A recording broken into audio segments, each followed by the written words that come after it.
While serving as arms dealer to the world's most repressive governments, the U.S. also acts as their public relations agent, characterizing countries that undermine freedom of the press, as well as the rights of women and minorities, as being safe and friendly. The clearest examples can be found in 3 Gulf nations: Jordan, Bahrain, and Qatar.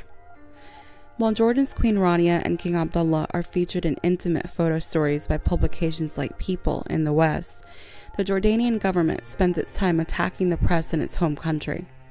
In 2015, journalist Jamal Ayoub was imprisoned after publishing an article critical of the Saudi-led military campaign against Yemen. For decades, journalists have been targeted by the Jordanian government in a way that's been described as having a chilling effect.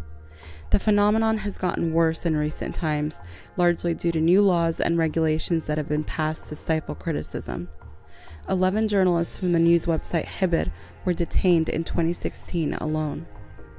In Bahrain, where a people's uprising has been largely ignored by mainstream media, government authorities have detained, harassed, and tortured journalists. Those who have been targeted, and photographer Ahmed Humaidan, singled out for documenting the government's suppression of demonstrations. Al-Moussawi was tortured, while Humaidan was given a 10-year prison sentence. Both men remain in prison. According to Qatar's National Library, the Qatari mass media is the most powerful media entity in the entire Arab world. This influence is enough to hide the persecution of journalists, as well as protect the interests of a state-operated media industry that's owned by members of the ruling family or business associates. While filming a documentary on the 2022 FIFA World Cup highlighting abuse laborers face in Qatar, journalists were detained and forced to sign confessions. It wasn't the first time authorities in Qatar abused their power this way. In 2011, Qatar sentenced a poet to life in prison for insulting the country's top monarch.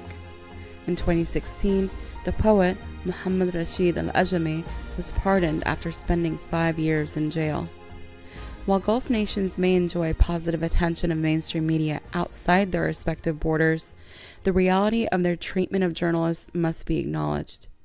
To learn more, visit mintpressnews.com.